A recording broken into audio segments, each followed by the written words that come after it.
You finally hit the number you swore would change everything. $600 a month going straight to savings. But 6 months later, nothing feels different. Your life looks the same, your stress is basically the same, and the only reward is a bigger number in an account you're not allowed to touch without feeling guilty. And what messes with your head is the math looks impressive. $600 a month is $7,200 a year. In 3 years, that's over $20,000. You should feel like a different person. Instead, you're still saying no to stuff, still checking your balance before you book a flight, still doing that weird mental calculation in your head when a friend suggests a weekend trip. Here's the thing. This is the phase of money that feels pointless. You're not broke, but you're not free. You're doing all the right habits. Auto transfer on payday, boring index fund, emergency fund, yet day-to-day life doesn't get better. So your brain starts whispering, why am I even doing this? So you do what a lot of smart people do. You start bargaining with yourself. Maybe I'll pause investing until I feel caught up. Maybe I'll just use the emergency fund for this one thing and rebuild it later. Maybe I deserve a nicer apartment because I'm working hard. And the scary part is, you can justify all of it with numbers that sound reasonable. Here's what nobody talks about. The early wins of money are visible. Paying off a card, getting out of overdraft, replacing a busted laptop without panic. But the next stage is invisible on purpose. It's not designed to feel good. It's designed to make you unbreakable. But here's where it gets dangerous. When progress stops feeling like progress, people start manufacturing progress by upgrading their lifestyle, because at least that produces a feeling. And you can blow a $600 per month savings habit without a single bad decision. It's just a slightly nicer lease, a slightly bigger car payment, a couple subscriptions you don't notice, and one we should travel while we're young year. I call this the pointless phase mirage, the period where your money is working, but your emotions don't get the memo. My name is Ben, and I spend way too much time thinking about money, psychology, and why doing well can still feel like you're stuck. Hit like and subscribe, it helps me create more videos like this. Now, before we dive into tactics, let me show you why this matters. This pointless phase is the exact stretch where people either quietly build real leverage or they reset the clock on their future without realizing it. You're doing everything right, and the only reward you get is a slightly larger number on a dashboard you don't even open anymore. Like you log into your 401x on a random Tuesday, see it's up $480 since last month, and your brain goes, cool.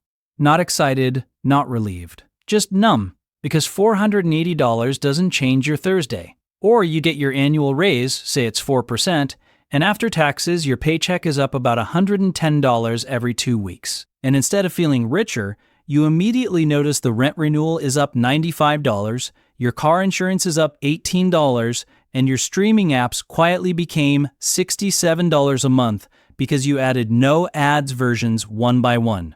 So you did better on paper, and your life stayed the same. Then there's the responsible win that somehow feels like a loss. You finally have a real emergency fund, but you won't touch it. Your dog needs a $900 dental cleaning, and you're like, we can wait a month. Even though you literally built this fund for stuff like this. Because pulling money out feels like going backward, even when it's the exact point of the money. And it gets weirder when you start doing the math, and it still doesn't motivate you. You're investing $450 a month. That's $5,400 a year. After 2 years, you've put in $10,800. You check the account, and it's like $12,300 because the market had a decent run. And your brain goes, so all that discipline for a number that doesn't buy me a different life? Here's what nobody talks about. This is the phase where money stops being a crisis and starts being a system. And systems are boring. There's no I'm saved moment. There's just fewer emergencies, fewer spikes, fewer adrenaline hits. Your finances get quieter, and your emotions interpret quiet as nothing is happening. Let me show you why this matters. When your progress gets boring, you start chasing visible proof. That's when people accidentally create new fixed costs because fixed costs feel like a reward. A $42 per month gym becomes a $189 per month boutique gym. A paid-off phone becomes a $68 per month upgrade plan because it's only $68. A normal car becomes just $140 more a month because you can afford it now. But here's where it gets interesting.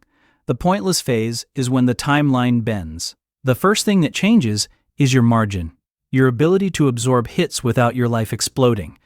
And margin doesn't feel like winning until the day you need it. The first thing that changes is you stop buying stuff and start buying options.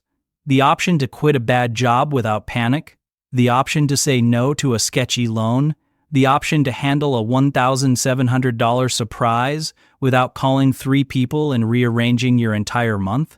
The pointless phase feels pointless because the benefit is invisible, right up until it isn't. There's also something fascinating that happens when your money gets quiet. Your brain loses the scoreboard. When the emergencies stop and the balance slowly climbs, you don't get that clean hit of relief anymore, so it starts feeling like you're doing all this work for nothing. Here's a concrete version. Say you're auto-transferring $275 every payday into a separate account labeled buffer. It takes you 4 months to get it to $2,200. And emotionally, it feels identical to having $0 because you didn't buy anything, nobody clapped, and your life looks the same on a Tuesday. Then a very specific thing happens. Your decision-making gets cheaper. Not in dollars, mentally. Your roommate says the lease renewal is going up and you need $900 by next Friday to lock it in. Old you would have stalled, negotiated, maybe floated it on a card and spent the next 6 weeks stressed. Buffer you just moves $900 and the problem dies in 10 minutes. The win isn't the $900. The win is the week of your life you didn't donate to anxiety. This shift might seem small, but it has ripple effects. You stop paying panic fees. You stop choosing the fastest option because you're scared. You can buy the plane ticket 3 weeks earlier instead of 2 days earlier because you're not waiting to see if your account survives. If that price difference is, say, $160 each time, and you do that 4 times a year, that's $640 you didn't lose to last-minute desperation without making more money. But here's where it gets dangerous. Because once you have margin, you start getting offers, and they're disguised as, you deserve it now. A recruiter pings you about a role that pays $8,000 more, but the commute is longer and you'd need to be in office 3 days a week. In the pointless phase, people say yes because the raise is visible and the trade is invisible. The real math is, $8,000 gross might be $5,200 after tax. And if commuting adds $110 a week between transit, parking, and random meals, that's $5,720 a year. You just took a pay cut and called it a glow-up. Here's what nobody talks about. This phase is when you're building refusal power. The ability to say, no, I'm not taking the 11% financing because I'm impatient. Or, no, I'm not keeping a subscription stack that totals $97 a month because canceling feels like going backwards. The pointless phase is where you practice being slightly underimpressed on purpose. Let me show you why this matters. The goal isn't to feel rich, it's to stop being forced. When your money is quiet, you can wait, compare, negotiate, switch providers, walk away, and pick timing that favors you. And that's the mechanism. Boring progress converts into leverage, and leverage is the thing that finally makes money feel real. Here's something that might blow your mind. In the pointless phase, the money isn't supposed to change your life yet. It's supposed to change your pricing. Not what things cost in the world, what things cost you because you're no longer paying panic premiums. Let's do some uncomfortable math. Say you keep a boring $1,800 buffer that you refuse to touch unless it's a real problem. That doesn't buy you a new personality, but it can erase a whole category of fees. If you avoid just 2 I need it now moves in a year, like a $240 same-week appointment fee plus a $180 rush shipping situation, that's $420 saved without budgeting harder. Do that for 5 years and you've bought back $2,100 of your own time tax. Now zoom in on the sneaky one-timing power with bills. A lot of people get hit with an annual renewal and pay monthly because it feels smaller. But if the yearly option is $590 and the monthly is $59, that's $708 a year. Your buffer is basically buying you the ability to pick the $590 option. That's $118 saved every year for one single decision. Multiply that across 3 things you probably have: some software you use for work, a membership, insurance, And you're suddenly looking at $300, $500 a year just for being able to pay up front. Here's where it gets interesting. The pointless phase also makes negotiating actually work, not I read a script online work, real leverage. If you can float 1 month without the contract, you can say, I'm canceling unless you match the new customer rate. Even a modest drop, like $92 to $74 on an internet plan, saves $18 a month, $216 a year. That's not sexy, but it's permanent until you change it again. But here's where it gets dangerous. People in this phase see an extra $250 a month and immediately upgrade their fixed costs. They turn flexible money into a lease, a payment plan, a starter luxury apartment add-on. That $250 doesn't feel like anything until it's locked in for 24 months. That's $6,000 of future breathing room you just sold for a vibe. Contrast two people making $4,700 take-home. One keeps $200 a month flexible and builds a $2,400 mini runway in a year. The other commits that same $200 to monthly payments. Same income, same discipline, totally different reality when life gets annoying. Let me show you why this matters. The most significant change isn't the dollars, it's that you stop needing to say yes immediately and your calendar stops being controlled by whoever can pressure you fastest. Here's what nobody talks about. The pointless phase is when your money stops changing your lifestyle, but starts changing your decisions. You don't feel richer on a random Wednesday. You just quietly become harder to rush, harder to upsell, and harder to trap. First thing that changes, you stop paying for speed you didn't choose. Your phone screen cracks, and the repair shop offers express for $189 today or $119 next Thursday. Pointless phase you says, next Thursday is fine. That's not about toughness. It's because you're not buying urgency with money anymore. Urgency is optional. Second thing, you stop letting small bills dictate big choices. Your auto insurance renewal jumps from $142 to $176 a month. Old you would sigh and accept it because switching is annoying and you're busy. Pointless phase you spends 25 minutes getting 2 quotes and lands at $138. That's $38 saved every month. $456 a year, without changing your car, your commute, or your personality. The money still feels pointless day to day, but it permanently lowers the floor of your expenses. Third thing, your calendar stops being a hostage. Your dentist has an opening tomorrow at 2:30 if you pay a $75 same-week scheduling fee. If you can wait 3 weeks, it's normal price. In the pointless phase, you wait. And that sounds small until you realize how often life tries to charge you for right now. Fourth thing, you can choose the boring option that compounds. You're booking a work trip, and the refundable hotel is $212 a night. The non-refundable is $179. If you might need to change dates, the refundable one is cheaper in reality because you're not gambling. 2 nights is a $66 difference. But one forced change later, the non-refundable becomes $358 of wasted money. The pointless phase is when you stop making hope part of your budget. The psychological shift is simple. You start acting like a person who can absorb friction. You answer emails slower.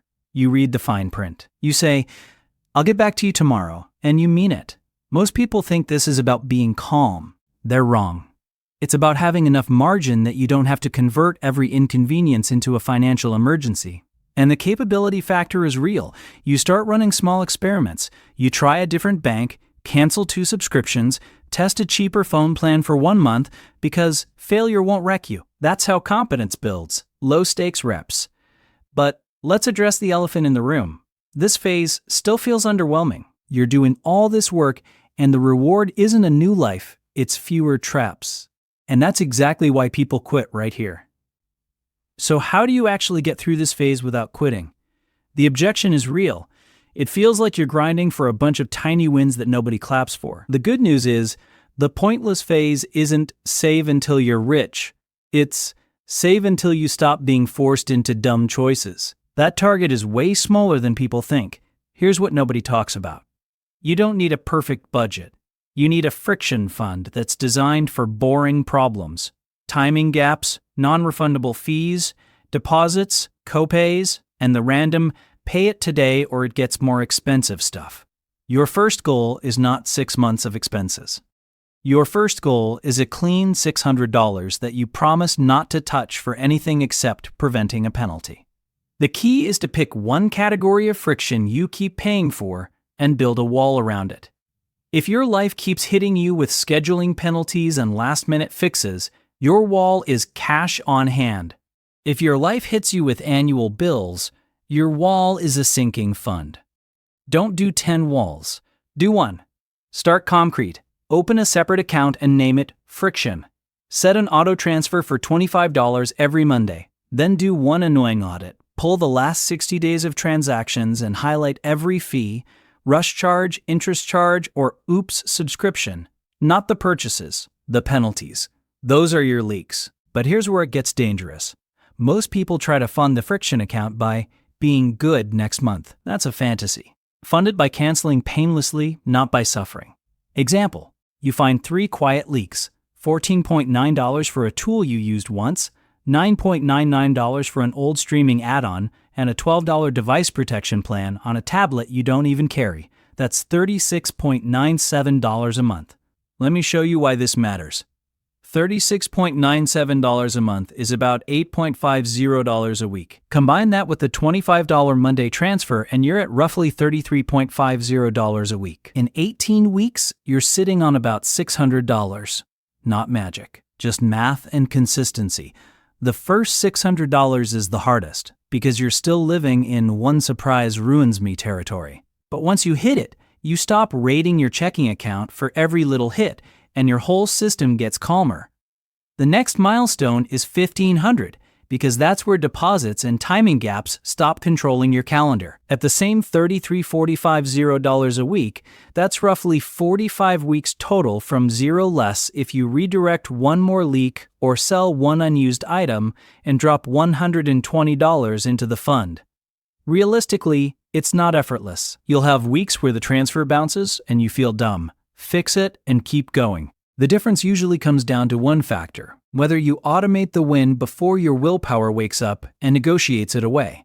So there you have it. The pointless phase of money isn't about getting rich or finally buying cooler stuff. It's the stretch where your savings doesn't change your lifestyle yet, but it quietly starts removing penalties from your life. Most people think the hardest part is earning more. They're wrong. The hardest part is staying consistent while the progress feels invisible. Because the payoff shows up as options, not fireworks. But here's where it gets dangerous. This is the exact phase where people sabotage themselves by rewarding the boredom. They dip into the fund for a weekend, then a temporary payment plan, then suddenly they're right back to timing their life around payday. Here's what nobody talks about. The first real win is not the balance. It's the moment you can say, no, I'm not doing same-day shipping, or no, I'm not paying the reschedule fee, or no, I'm not floating this on a card because my check clears Thursday. Those are tiny decisions, but they stack into a system that doesn't punish you for being human. If you're currently in that annoying middle, where you've got a little saved but it still feels like nothing, don't panic. Keep the transfers automatic, keep the fun boring, and give yourself one job. Don't break the streak. If you want a next move, pick one timing expense you can stop paying extra for, late fees, rush fees, minimum payment interest, and aim your buffer at that target. The pointless phase isn't pointless. It's you buying back your calendar, one boring week at a time. If this helped, subscribe. More videos like this coming.